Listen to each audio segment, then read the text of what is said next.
Hi, welcome to the special show. It's a joint effort between NewsX and Business World magazine. The stimulus package, well, it was worth 20 lakh crores. It's been hailed by a few people. Also, a lot of people say that it has failed to meet the expectations of a lot of people. But what is the main challenge for the government going forth? Will the state have to do more in the months to come? Because frankly, the COVID numbers are increasing day by day. And at the same time, the unlocking of the country has also started. And we're going to discuss what this means for businesses. What does this mean for entrepreneurs? What does this mean for MSMEs with some of the biggest names from the business world? Let me start welcoming them one by one. Mr. Ashish Kashyap, founder and CEO of InMoney, joins us on the panel. Ashish, happy to have you here. Mr. Harsh Binani, co-founder of SmartWorks, is also here with us. Mr. Binani, pleasure to have you here. Mr. Sudhakar Rao, Director of Branding, ICFAI Group, is also here with us. Mr. Ram Harwa, Group CEO of Havas Group, India, is here with us as well. Ms. Chandani Sikand, Business Partner and Head of Marketing, Compact LED Lights, is also with us on this wonderful panel today. Dr. Ashwini Sharma, Pro-Chancellor, Vijay Bhumi University, ex-director of the General NIELIT, Government of India. Mr. Arnab Mitra, founder of Liquid Asia, also joins us on this very special show. Last but by no means the least, Mr. Anurag Batra, Chairman and Editor-in-Chief of Business World and Exchange for Media Group, is also with us on the broadcast. All right, Mr. Kashyap, let me begin by asking you a very straightforward and a very simple question. Rate the stimulus package from 1 to 10. And do you think, and also give us reason as to why are you giving it the number that you will be giving it? Yeah, I think, while the intent is good, but there are obviously challenges with execution, which leads to me rating the stimulus package at about 4 on 10. I think, 10. Okay. I think there are some massive challenges. If the movie is given 4 out of 10, it's considered a flop. Yeah, I mean, I think it is 4 on 10. It's still not 0 on 10. I think our barometers would be a little different out here. But let me start with the first flaw. The first flaw, which is the moratorium, which has been given for extending the loan timeline, I think is grossly misunderstood on one hand, and on the other hand, it's usually flawed because, in other words, what it is doing is it is increasing the compounding costs of SME sector. A lot of SMEs have gone and topped up on one hand, and on the other hand have also taken the moratorium. But just imagine the compounding costs. And I think, once things start to open up, once things become clearer, this is going to be very, very difficult on the economics of these SMEs or MSMEs to cope with. So I think that's one of the big challenges. Right. The second challenge, if you see that today's date, the tourism, travel, entertainment industry contribute to almost 12 million working population. And there is nothing which has been done for this particular category, which I think is a pretty difficult situation in my view. The third, which I would think is not directly related to the stimulus package, but I feel that rather than direct deposit of money into the accounts, there should have been more work which should have been done for the industries. So just imagine a migrant worker has now got X rupees in his account, and that migrant worker now goes back to his village. He's obviously leveraging that amount for his food, water, shelter. And now he'll only come back after Diwali or in November to start joining the MSME industry, which I think is going to be very, very challenging because on one hand, MSME industries would have started incurring power bills, etc., but they'll not be able to manufacture because the access to that migrant worker would be perhaps not available. And sorry, one last point I want to make, which has not been which perhaps not related to the stimulus package. But I feel that if a very small percentage of budgets would have been spent on testing, making testing ubiquitous, it would have been a game changer. We've done all kinds of things. We've done direct debits. We've put money into Jan Dhan. But why? I mean, a country like India, why can't we just make testing ubiquitous? Every petrol pump should have testing. Every toll gate should have testing. Rather than getting people to get locked down, just put a small percentage of that investment in testing. So I think these are the reasons why I am not too excited with the stimulus package, which also has, I think, in my view, a lot of optics. Ashish, everyone talks about liquidity. What should the government do to get the liquidity back? Both at the macro level and demand in terms of micro level.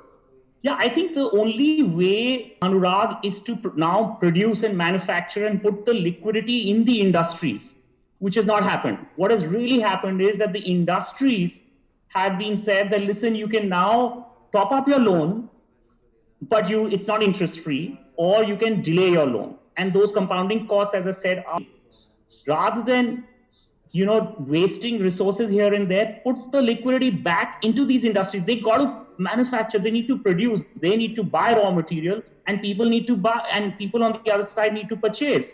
And the migrant worker needs to be participating in that production. Then only the liquidity cycle will work. Absolutely.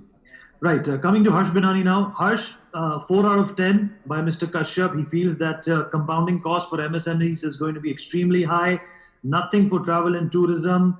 And testing is something which could have been, in fact, the order of the day, because at the end of, we all want the economy to be open. Nobody wants to stay home. Liquidity has to be, in fact, something which the government has to work on. What are your thoughts on the stimulus package? And Harsh, on top of what you come from the real estate sector, you come from managed office services, co-working space, where people have started to work from. So the impact on you has been a double whammy. So tell us what you are doing and players in your sector are doing, so to say, to get revenues and to make sure that you contribute to the growth of economy. Sure. Good evening to all the viewers, and thank you very much, Vineet and Dr. Batra, for having me on the show. Well, I mean, obviously, these are several questions which I'll just try addressing through the opening remarks. The stimulus package announced by the government, I would probably, not be as critical. It is very high on intent, and I would perhaps rate it closer to, 7. But as rightly pointed out, the problem of the stimulus package is that obviously it is very high on intent. It focuses to a great extent on longer term structural measures. But the problem really in India has always been a problem of transmission. The on-ground implementation that we expect in terms of intent versus what it is on ground, there is oftentimes a lot of gap. And India, what it really needs at this point of time, post the lockdown, is really immediate transmission, because the challenge that the country faces today is really a large demand contraction that has happened. And obviously, we at SmartWorks as one of the largest managed office space players, which is a combination of real estate plus services combined, as rightly pointed out by Dr. Patra, have obviously faced a situation of a double whammy. Because obviously, it is known that the economy was already starting to slow down well before the COVID. And the numbers of the GDP which have recently been announced hypothesize the same. But what really has happened in the last couple of months is a problem of massive uncertainty.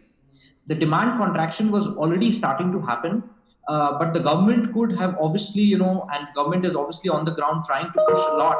But what we really need at this point of time is massive stimulus where people start taking decisions. There has been a lot of unprecedented liquidity in the banking systems. But if you ask the animal spirits of entrepreneurs, has the animal spirits of the industry gone up? The answer would likely be a resounding no, because people are just fearing taking decisions. And, we to a great extent were in it because we have a lot of large enterprises and corporates as our clients. And while the receivables from them have been flowing in at a very steady pace, but what we know over the next 3 to 6 months, there definitely is going to be a contraction in the overall economy. People will defer decisions as long as possible. And in between, you have a situation where there's a lot of liquidity in the market, but the liquidity is going nowhere. It's not really leading to more decisions. It's not leading to increased demand. And you have a bunch of great ideas on ground, but the implementation remains to be seen. Harsh, we'll come back to you what you can do and what all the other players can do to contribute to the growth of the economy. At this point, let's get in Mr. Sudhakar Rao. Mr. Sudhakar Rao, you represent a very big university here, and education itself found mention in the package. Tell us how technology in education is going to contribute to growth of India's GDP through skilling. Good evening to everyone, and thank you, Vineet and Mr. Anurag Batra, for having me here on NewsX. I would also like to respond to the earlier question briefly, sentimentally, and then get into what Mr. Batra has asked me about. I am also on a scale of 1 to 10, closer to 5 or little less than 5. We are judged so much not by our intentions, but by our actions, and therefore the government has fallen short on that. Initially it was good, but when it came to the stimulus package and the grandstanding announcement and the subsequent detailing, I think that's where the huge trough of expectations happened. And therefore, I'm around 5. And even if you take one particular sector of MSME, where the recent survey of AIMO shows us that close to 40% are beyond recovery.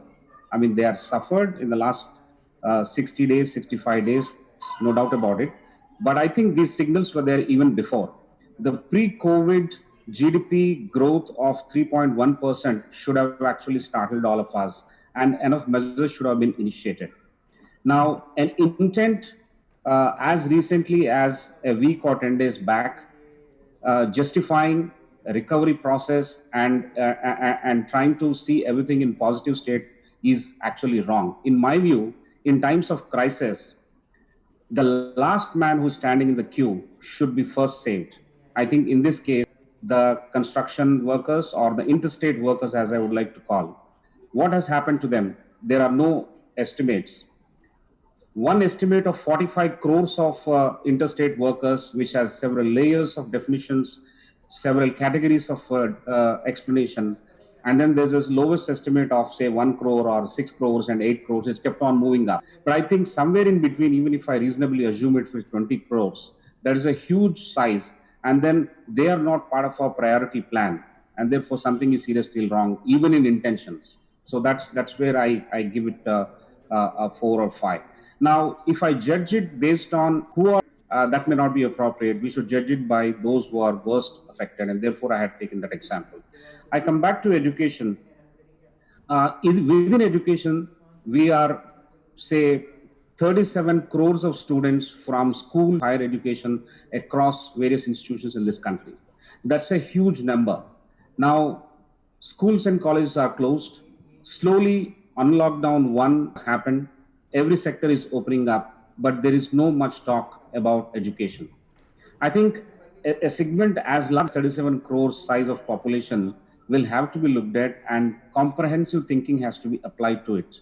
In my view, the suggestions from the government for the protocols when we reopen, how the blended learning, that's where the tech is to come in, is going to boost it up. Otherwise, our measure of the impact of this lockdown on education and the future generations will definitely be quite blurred. And we will still be groping in the dark. The way we have groped as far as the interstate workers are concerned is going to be another disaster. I think sooner the regulatory bodies, the government, and everybody concerned within the education industry, both private and public players, have to come together, put together protocols, and we have to open up. The only decision that we have to take here is, are we opening up or are we not opening up? If we are not opening up, there is no question of any discussion. Only there is a discussion when we decide to open it up. It could be August, it could be December. But then clarity has to be there. We need to build the parental confidence among the population to send their children to schools and colleges, and that's how it will be built up. Thank you, Sudhakar. Chandni, you represent the manufacturer. You have to unmute yourself. You represent the manufacturing sector. You manufacture LED lights. Yes. Now, tell us, is the demand back? Are your customers kind of asking for LED lights? How has it impacted the supply chain? And what is your response to the economic stimulus? Thank you for having me on this panel, Anurag. I would like to say that a country as big as India and as diverse as India, it can never be enough for the government to give and satisfy everybody. And secondly, I think we are all such entrepreneurial people in nature, the Indians, that we have never really relied on the government to give us anything. So why are we relying on the government now? I think that it's a very important thing. So I believe that the stimulus has been given. I think it's more important for the maybe the marginal people to be able to utilize this and just survive. But as far as the other overall economy is concerned, I think the focus should be on demand generation. How can we improve the customer confidence so that they can come out and buy products in the market, not market online or whichever which way? Because one has to remember what is the biggest advantage India has. It has a very large population, and what it translates to is a large number of consumers. Now the consumers are there in India, but who is getting the benefit for this large demand? Not us, not the Indian manufacturer. This large consumer set is buying products which are made not in India, but elsewhere. Obviously, one would say that the large number of products are coming from China, the toy industry, even for that matter, our industry.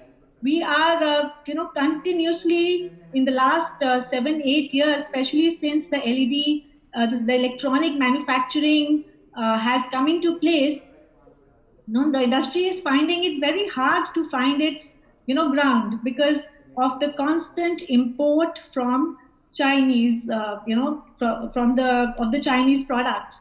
So one has to remember that if we can get our demand from our Indian customers and we can service it, I don't think we need any stimulus. We will survive. We will be very, very happy. We have spent crores and crores in setting up large manufacturing plants, and automating our plants, getting the, whole manufacturing labor, everything in place. But when it comes to selling the products, we are not able to get a price because we are the market is constantly infiltrated by these low-cost products, and one cannot compare the working conditions in India and China. They are very different. The costs are different, but India is catching up. But please provide us some fair ground. So I think if we can get the demand back to us, for example, just yesterday I wanted to buy a mobile backup, like a battery backup. And when I was looking through one of the e-commerce sites, I said, okay, I want to buy one made in India, but there was no option. I wanted actually the site to have a tick option, made in India. I think so many people will buy that product. But if the government wants to help revive the economy, first, it needs to give the demand which is inherent in the economy. We are the importers. Chandni is saying that demand revival is key to everything. If the demand revival is there, we don't need stops from the government. That's in just what Chandni is saying. Yes, we do not want to increase our loans. Thank you. Let me also get Mr. Rana Barua into. So, Mr. Barua, your opening thoughts on the stimulus package. Do you think it's extremely high on intent, but perhaps negligible on content? So, naturally, it's going to be a very, very debatable one and a subjective one. But I'll come more from the sector that we look from, the media, advertising, and entertainment sector. And naturally, the advantage that probably we have is that we probably interact with clients of various sizes, countries, different categories, everything. And if you look at the group, we have from various departments. I think, we're getting a lot of mixed reports. So I will not be able to, so it's not a personal point of view that I'll put on the table. I'll probably have a collective point of view, any large clients, small clients, medium-sized clients. I think, yes, so I would say that somewhere it's a split between what Ashish said and what, we're trying to definitely push from Chandni's trying to say that, it's could have been better. But I think, like we've always seen that, we are not sure whether anything more could have been better, or even that would have been subjective. So from the sector that we come in and the advertising media sector, I think for us, it was more important that we get demand back. And for us, it was that, if the lockdown, I would say that if the lockdown was not necessarily such a prolonged one, whether it was a one which completely shut down the economy, that is something which was most subjective in our conversations with a lot of our clients who are into services, manufacturing, who are into goods, who are into providing of many, many things. We've got hotel clients, we've got restaurant clients, we've got very strong essential clients, we've got people who make sanitizers, we've got people who make cars in our things. So I think everybody was kind of frustrated about the fact that, if the lockdown was a more controlled and a tighter one and a closer one, probably the conversations could have been a bit more better. I think it was too long is something with the conversation we have picked up every now and then, because what has now happened is that with this kind of a lengthy, we were doing a very bad back calculation. And even if you look at a 60 days plus kind of a lockdown for the Indian economy, for the kind of population that we have, and all the news and stories and horrific conversations we have, we're still unclear of the opening up.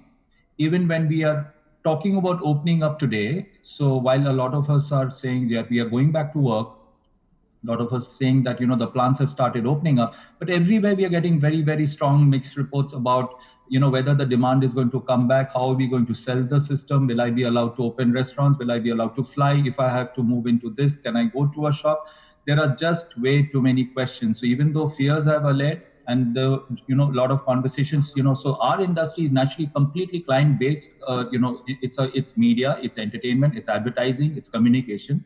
And if our clients are not going to see demand, if the clients are not going to feel comfortable with the consumers and people coming out into the market, it gets very, very, very tough for us. So just to keep it in a more, I won't call it that, I won't give it a very strong rating or something. I would just say that if the lockdown was a bit more tighter and not such a lengthy, long lockdown, I think our conversations could have been a bit more different. I don't know whether it would have been positive or it would have been dramatically negative. But I think, a lot of us and a lot of our clients and a lot of manufacturers and providers would have been in a better position right now to shape in and shape out the kind of stuff we wanted to do. Because now we are literally struggling. We're trying to figure out how to get things moving, how to start selling things.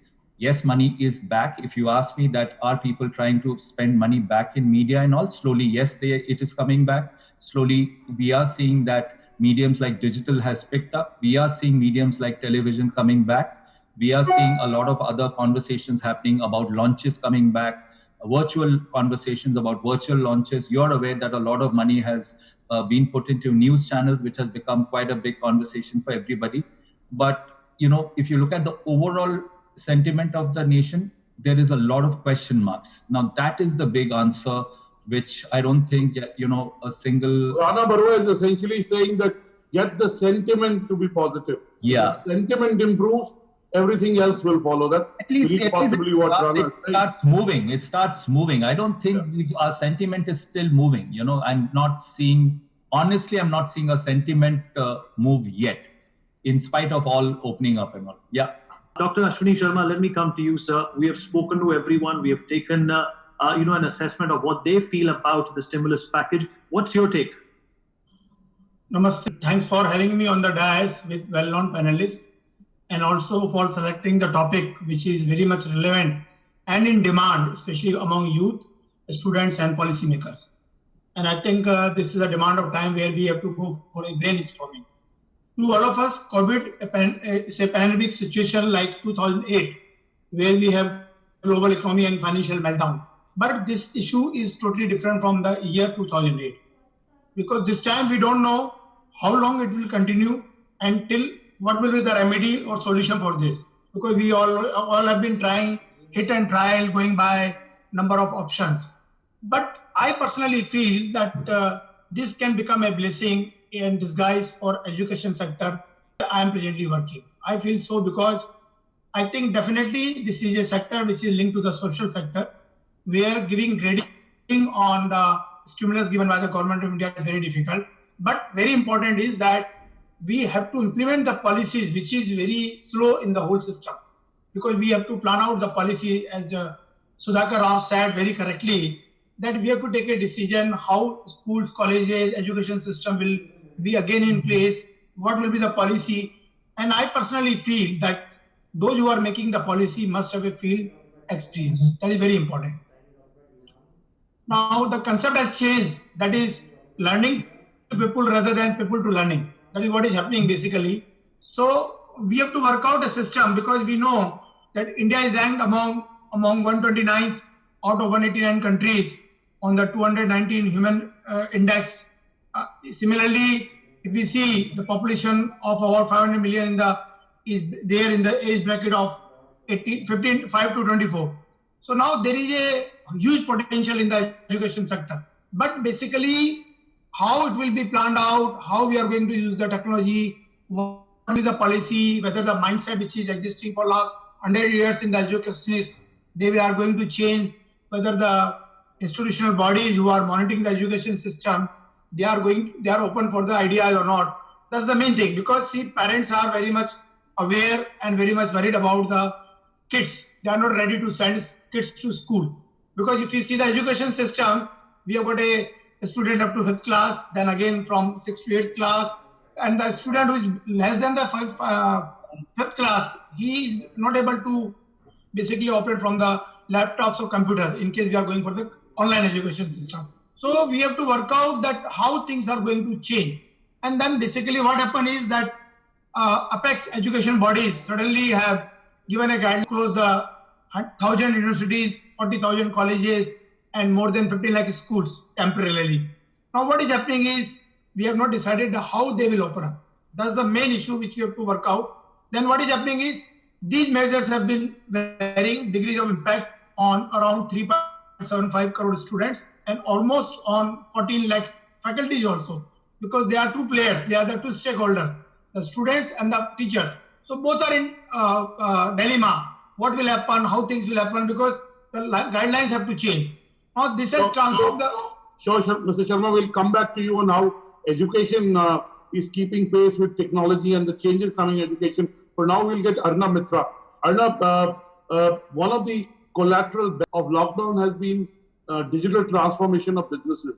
Will India be able to grow its GDP using technology in a bigger way? Are you happy with the economic stimulus? Thank you, Anurag. Thank you, Vineet, for having me on the show. Thank you for giving me an opportunity to talk. I think I'll just take both these questions together, Anurag. First part is that whether we are discussing whether we're happy with the stimulus or not, I think we need to first understand whether could we have possibly done anything better. Our last year's tax collection was about 20 lakh crore, and I think government couldn't have possibly given anything more than that.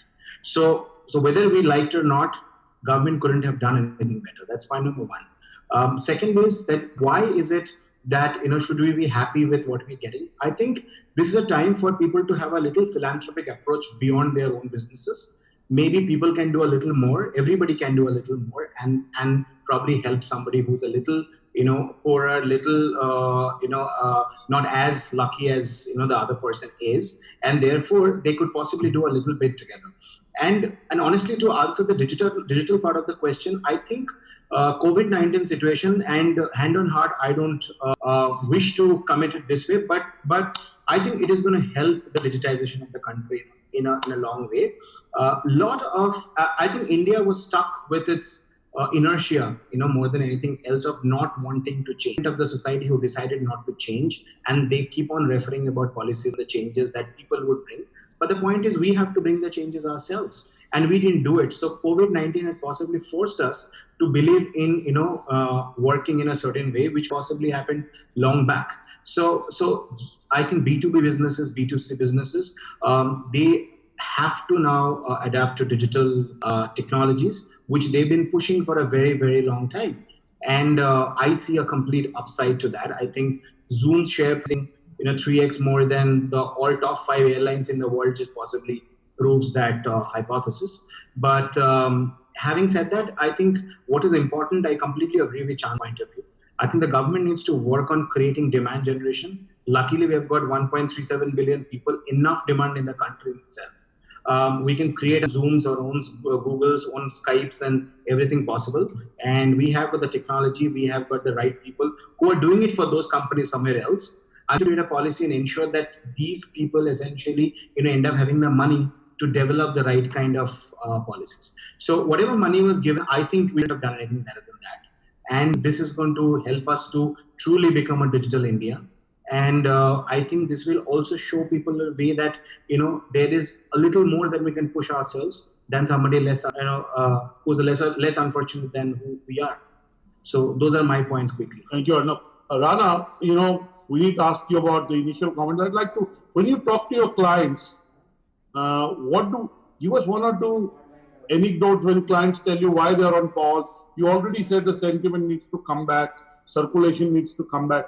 But tell us what, the brands that you work with, what are they thinking? It's naturally, it's a interesting question more so because like I said that, you on a given day, or let's say the last 82 days is what we counted is the lockdown we've faced, some of us, at least in Bombay. And, a lot of clients, I think the biggest challenge that I would say that, so let's put the clients into essential and non-essential the way the government has done it. So it's easier to speak this language because for us, it's very challenging to understand what is essential and what is non-essential, right? So is a car essential or a non-essential? Is LED essential, non-essential? Because, today I just read an article, which I've been saying for a long time, that the biggest challenge that a lot of us are going to face is the repair of so-called non-essentials like toasters, ACs, TVs, phones, everything. And people are saying, because everybody's coming out of a lockdown and suddenly you realize all your basic things have been all clamped.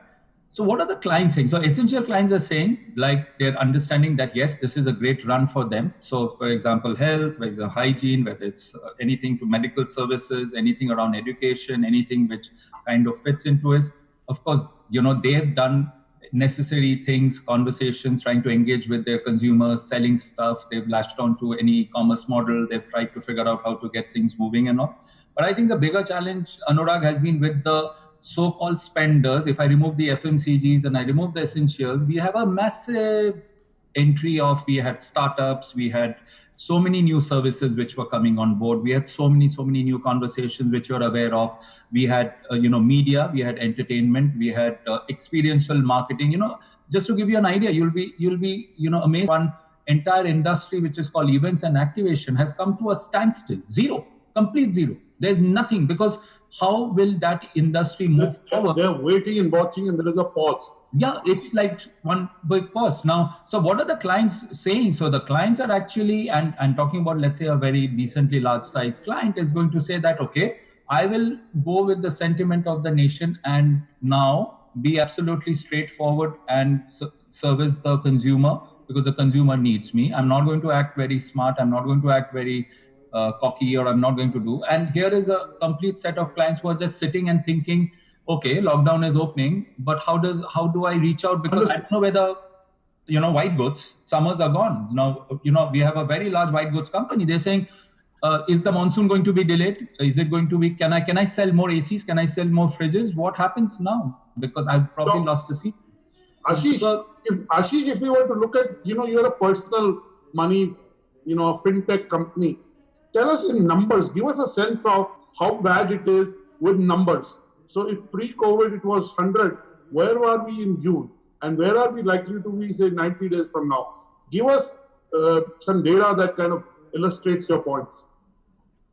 No, so I think, Anurag, if I were to look at the data from our application, yes, one of the core things our application does is to asset reallocate people.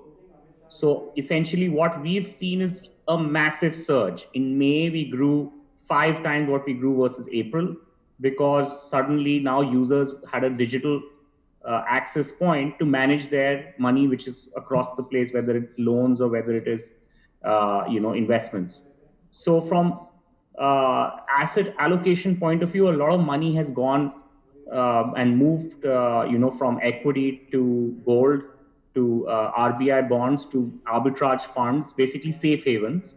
So a lot of smart people have made that movement. In fact, since the time we launched, given that it's a machine learning driven system, we were actually automatically alerting consumers of the Franklin debacle. A lot of consumers actually redeemed much before and saved hundreds of crores, because what the application does is it mitigates risks.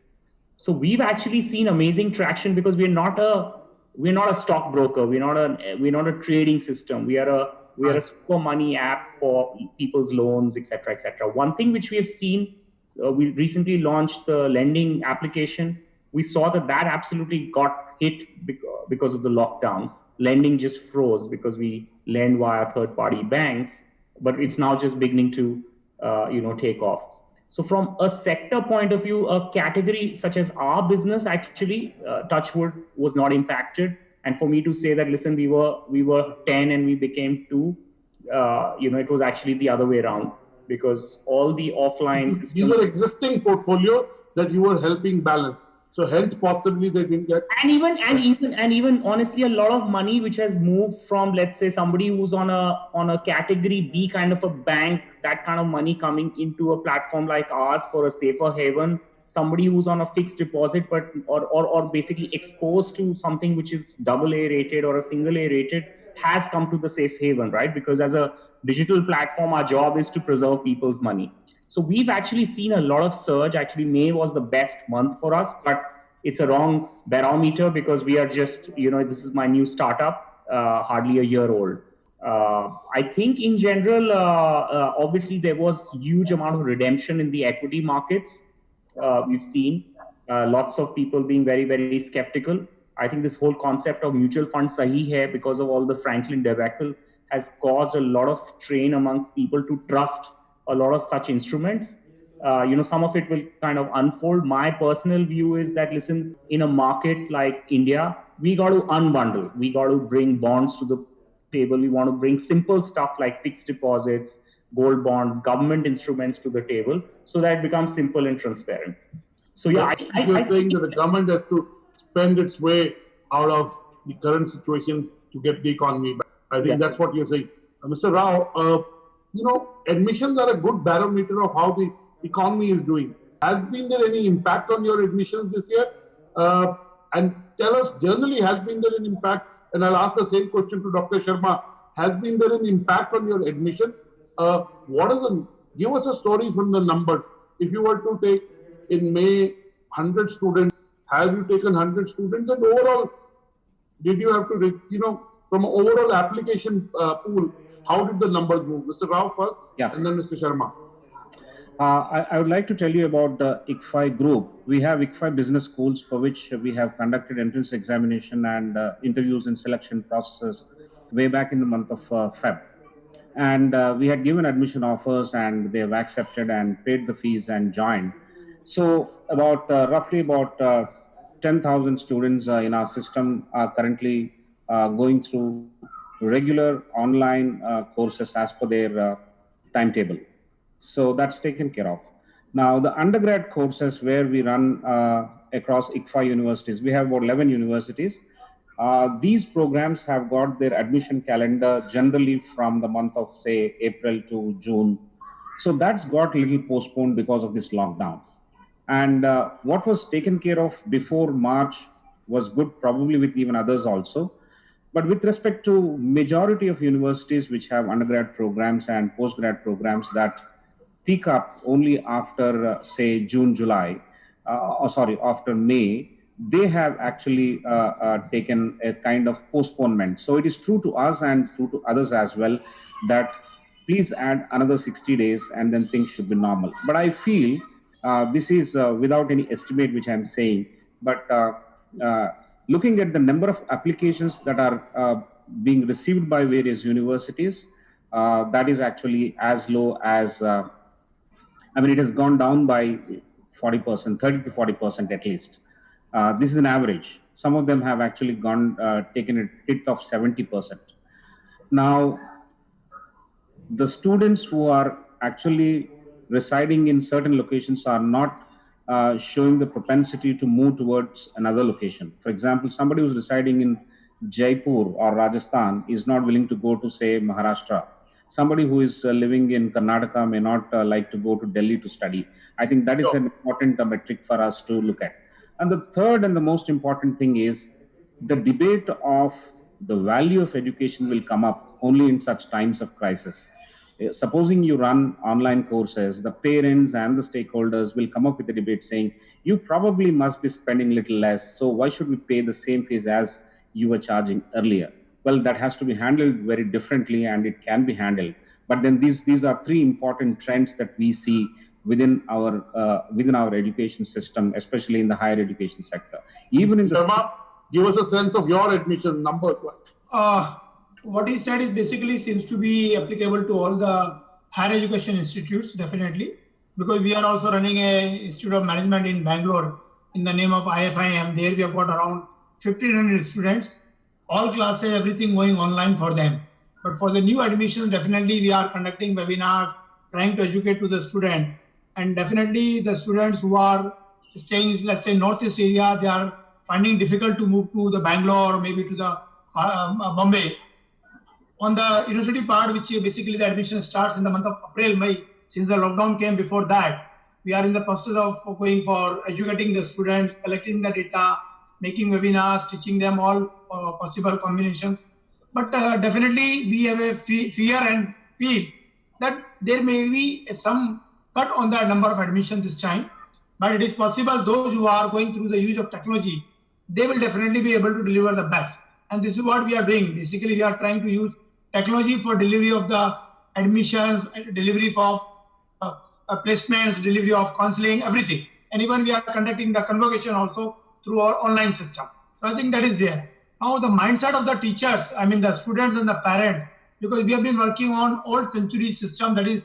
Understood. I think we're not talking just about education, we're talking about economy. So Vineet, why don't you get Arnav and Chandni? In fact, I had a question for Chandni. Chandni, you spoke of going to the internet and online, and you were looking for a battery backup, and you could not find a single one which was made in India. At the same time, I always ask this question on the show. There is a lot of focus towards AATMANIRBHAR. How will these two mix? Right now, it seems like chalk and cheese. They'll never mix. Honestly, government announced a package for electronic manufacturing, a $6.75 billion plan in which over the next 5 years, they want the electronic manufacturing to move to India. In fact, they've given production linked incentives for mobiles and components so that for that to happen. But, again, we are in a very initial phase. It has just been launched. And one has to remember in some manner, unless we kind of just put a stop to the imports, we will find our footing. People will be, what happened to all the mobile phones, the car, the companies which were making in India, they had to shut down because even plants which were set up in 2012, 2014, by 2017, they shut down because they were not able to keep pace with the technology. So I think it is important that the electronic manufacturing will develop. If we are able to meet the demand at maybe a higher cost right now, let customers pay 200 rupees extra right now, so that when the government says that we should become an export hub, we have to export to all countries of the world. Hello, what about India? We are not even fulfilling our own demand, let alone being able to export to others. So I think the government is on the right path. But somewhere, the plans are announced, but they just get derailed. I think it's been a good initiative. Samsung has set up a very large mobile manufacturing plant in India.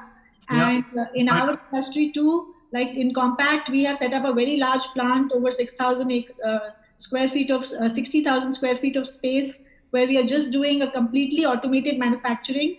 But again, these are unprecedented times. It is difficult. But as Mr. Modi himself said, this is the time to just start afresh and, just get our own, to find our own feet. We have to find our customers. Yeah. Right. Absolutely. But the problem with that statement, Chandni, is that you don't know when the end is going to happen. In fact, let me rope in Arnab.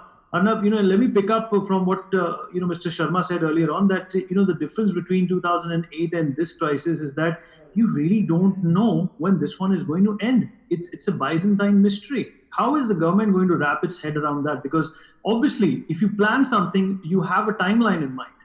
Yeah, that's right.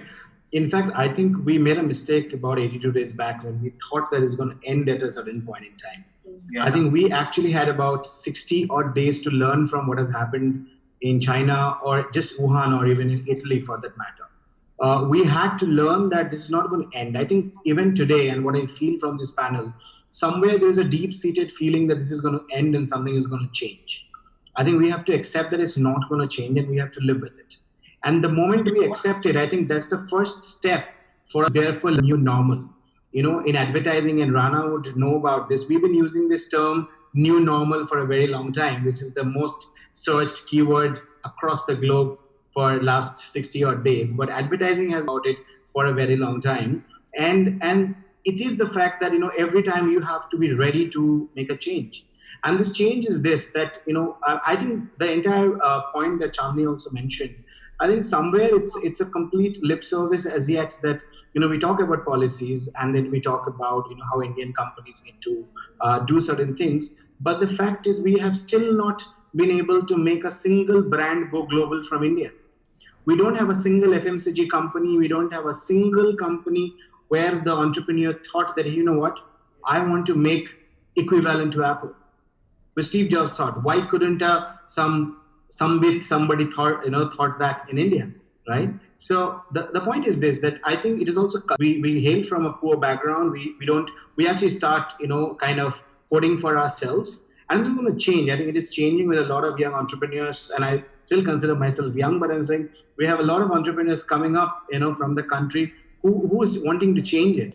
I think the government has to believe in them and give the money that they can do a little bit of extra than what others could possibly have done in the past. If I could just to you and Harsh and Ashish, why doesn't support from the government?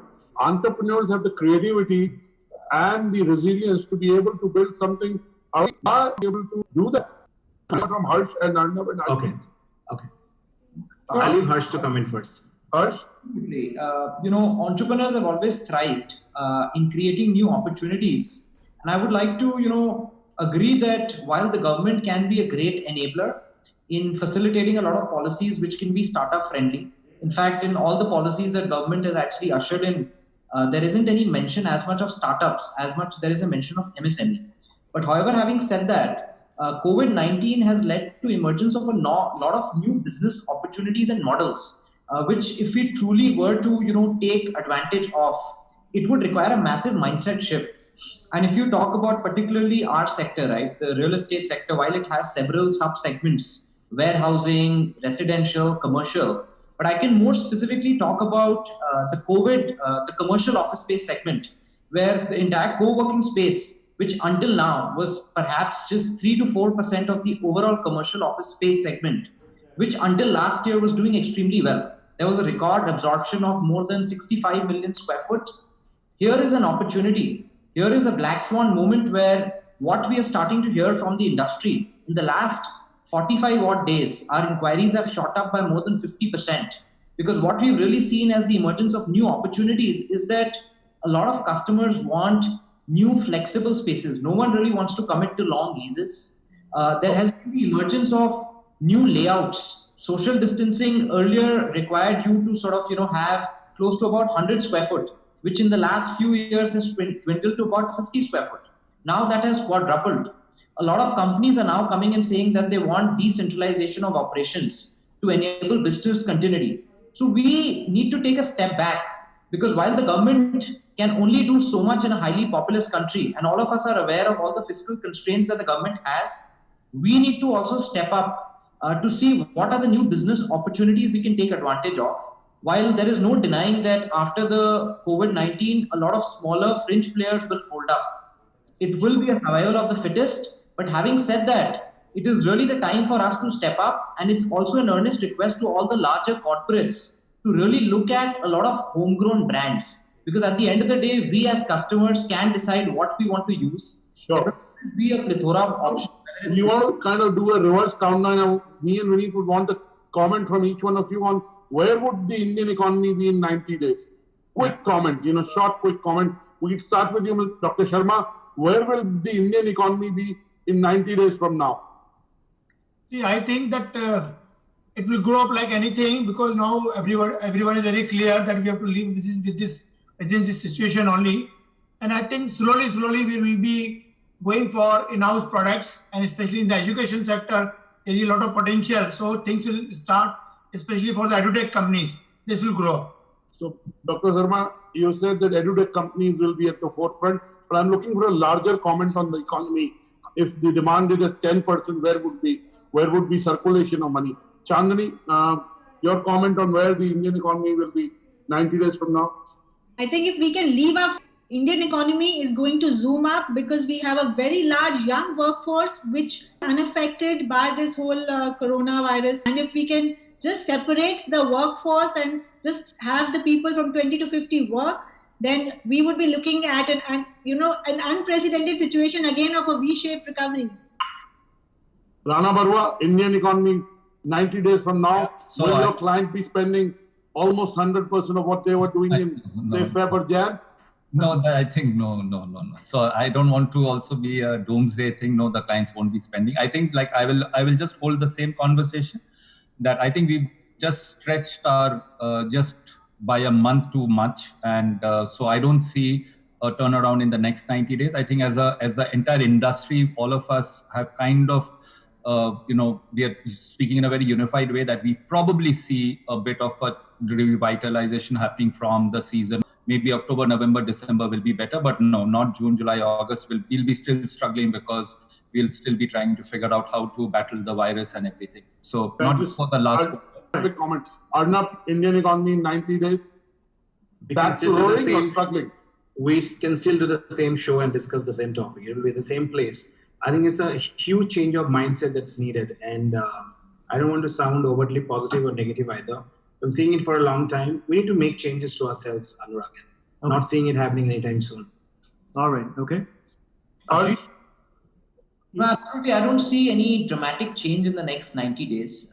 There isn't any vaccine, or things aren't going to open up as soon.